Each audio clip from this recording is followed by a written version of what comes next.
నమస్తే మిత్రులారా.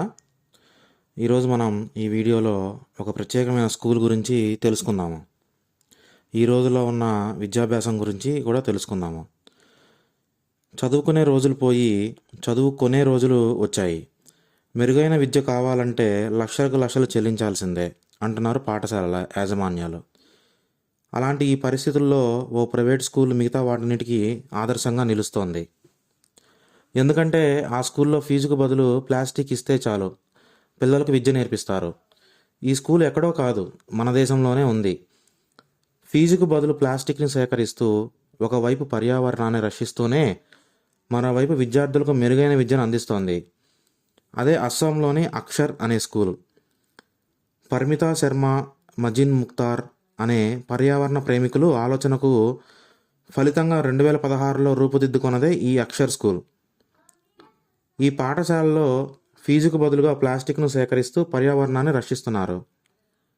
దాదాపు 7 సంవత్సరాలుగా ఫీజుకు బదులు ప్లాస్టిక్ను తీసుకుంటూ పర్యావరణ హితమైన పాఠశాలగా అక్షర్ ప్రశంసలను అందుకుంటోంది.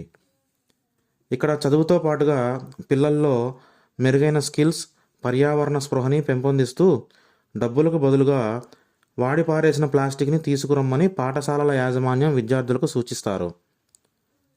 అక్షర్లో ఇప్పటి వరకు దాదాపు 2,500,000 ప్లాస్టిక్ బాటిళ్ళు, 7 లక్షల ప్లాస్టిక్ కవర్లు రీసైకిల్ అయ్యాయి.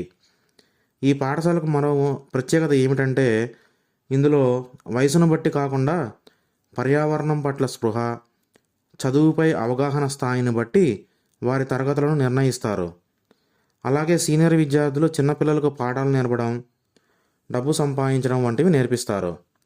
విద్యార్థులకు నైతిక విలువలతో పాటు చెత్త రీసైక్లింగ్, గార్డెనింగ్ మొదలైనవి బోధిస్తున్నారు. మొత్తంగా అస్సాంలో మాత్రమే కాదు, దేశమంతటా ఈ మోడల్ను ఉపయోగిస్తే ప్లాస్టిక్ వ్యర్థాలను ఖచ్చితంగా తరిమి కొట్టడం వీలవుతుంది. అలాగే మనం కూడా ప్లాస్టిక్ని వాడి పడేయకుండా వీలైతే రీసైక్లింగ్ చేయాలి. ఇంకా వీలైతే ప్లాస్టిక్ వస్తువుల వినియోగాన్ని తగ్గించాలి.